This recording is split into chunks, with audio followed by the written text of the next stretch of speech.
चलो इस वाले लेक्चर में 9th क्लास का एक चैप्टर है भौतिकी का, जिसका नाम है कार्य ऊर्जा शक्ति। क्या नाम है बोलो तो? कार्य ऊर्जा शक्ति। तो बाबू कार्य ऊर्जा शक्ति में सबसे पहले हम लोग को समझना है कार्य, जिसको इंग्लिश में वर्क कहते हैं। कार्य को ये तो अभी जो हम लोग वीडियो बना रहे हैं वो समझने के पर्पज से, और क्वेश्चन यानी जो अंकित प्रश्न आता है फिजिक्स में भौतिकी में, उसको बनाने के पर्सपेक्टिव से ये वाला वीडियो, यानी इसमें आपको परिभाषा कम मिलेगा और कंसेप्ट ज्यादा मिलेगा।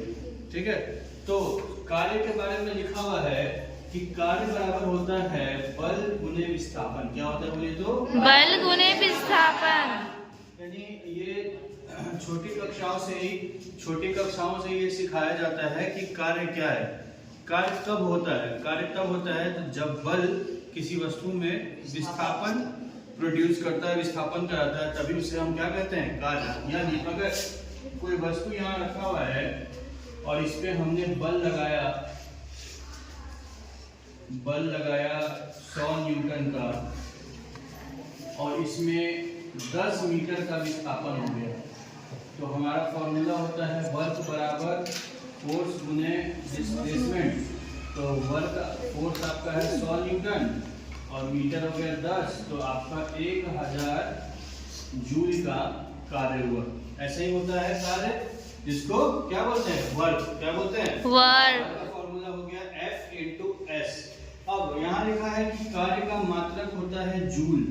आप एक चीज जान लीजिए, कार्य और ऊर्जा दोनों का मात्रक सेम होता है, जिसको हम लोग जूल बोलते हैं। क्या बोलते हैं? जूल।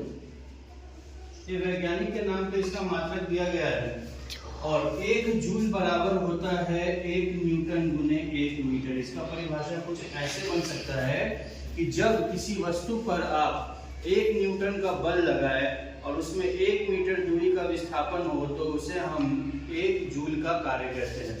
जैसे कोई वस्तु है, उस वस्तु पर 1 न्यूटन का बल लगा और विस्थापन हुआ 1 मीटर, तो इसको हम लोग क्या बोलेंगे?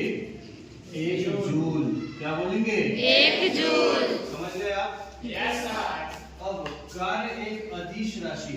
कैसी राशि है? अदिश राशि। अदिश राशि का मतलब होता है स्केलर क्वांटिटी। अदिश राशि एक ऐसी राशि होती है जिसमें केवल परिमाण होता है और उसमें कोई दिशा नहीं होती है, यानी सिर्फ मैग्नीट्यूड होगा, डायरेक्शन नहीं होगा। क्लियर है ये चीज? Yes sir. इसको स्केलर क्वांटिटी कहते हैं। The quantity which has only magnitude and no direction at all, it is called as scalar quantity. यानी ऐसा राशि जिसमें केवल परिमाण हो, दिशा नहीं हो, उसे क्या कहते हैं? अदिश राशि। तो कार्य जो है वो कैसी राशि है? अदिश राशि। ऑब्जेक्टिव में आपको ऐसा सवाल पूछा जा सकता है, इसके हर एक पॉइंट से सवाल बन सकता है। अब आता है कार्य। कार्य धनात्मक भी हो सकता है और ऋणात्मक भी हो सकता है। धनात्मक मतलब पॉजिटिव और ऋणात्मक मतलब नेगेटिव। यानी कार्य जो होता है वो क्या हो सकता है? पॉजिटिव भी हो सकता है और नेगेटिव भी हो सकता है। जैसे मान लेते हैं कि कोई ऐसा वस्तु है जिस दिशा में, जैसे फॉर एग्जांपल कि ये चेयर है, ठीक है, और ये चेयर एक वस्तु है, और इससे हम आपको समझाते हैं धनात्मक और ऋणात्मक। तो धनात्मक क्या है कि हम इस पे लगा रहे हैं बल। क्या लगा रहे हैं? बल।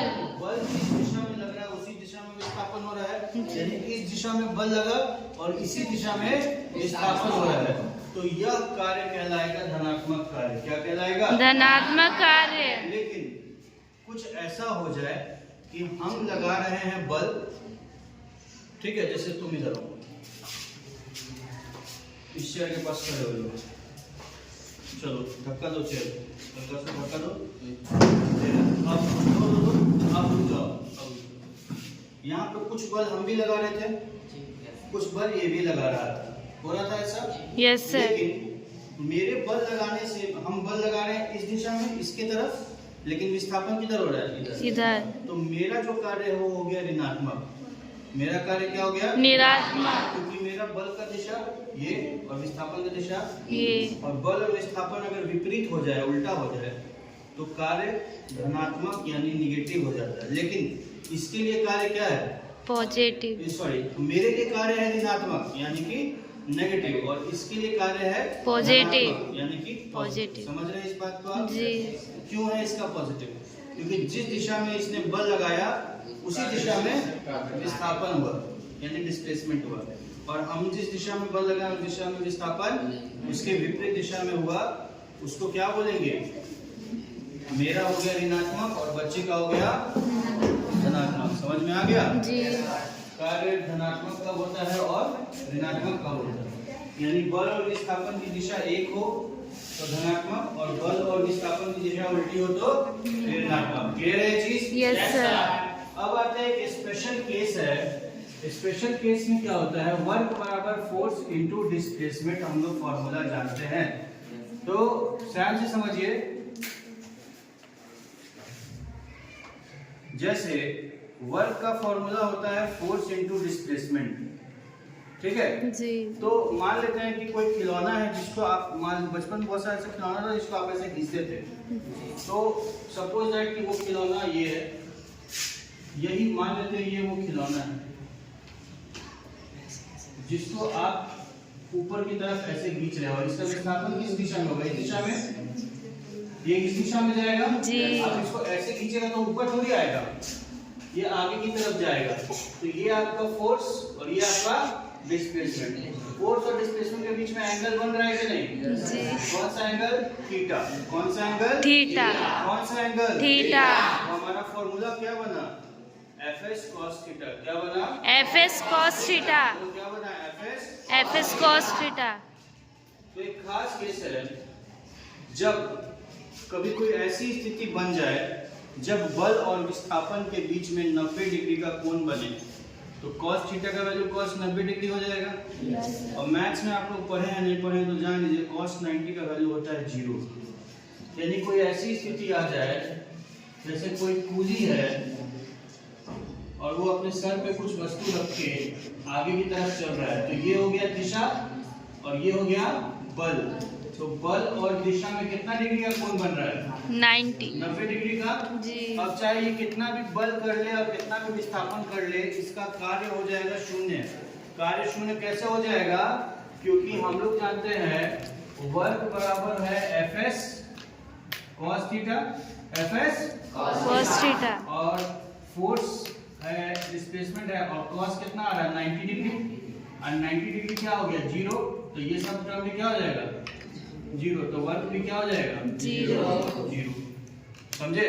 तो हम लोग देखें कि कार्य धनात्मक भी हो सकता है, ऋणात्मक भी हो सकता है, और एक खास केस में शून्य भी हो सकता है। कब? जब बल और विस्थापन के बीच का एंगल 90 डिग्री का कोण हो और cos 90 डिग्री 0 होगा, तो पूरा कार्य क्या हो जाएगा? समझ में आया? Yes sir. समझ में आया ये पूरा टॉपिक? तो यही यहाँ पे लिखा है कि अगर बल और विस्थापन के दरमियान 90 डिग्री का कोण हो तो cos 90 डिग्री 0 के हिसाब से कार्य क्या हो जाएगा?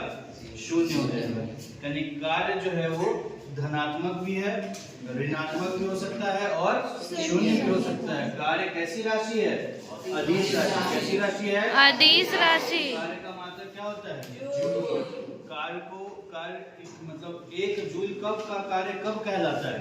जब किसी वस्तु पर 1 न्यूटन का बल और विस्थापन 1 मीटर का हो। समझ में आई बात? Yes sir. चलिए धन्यवाद।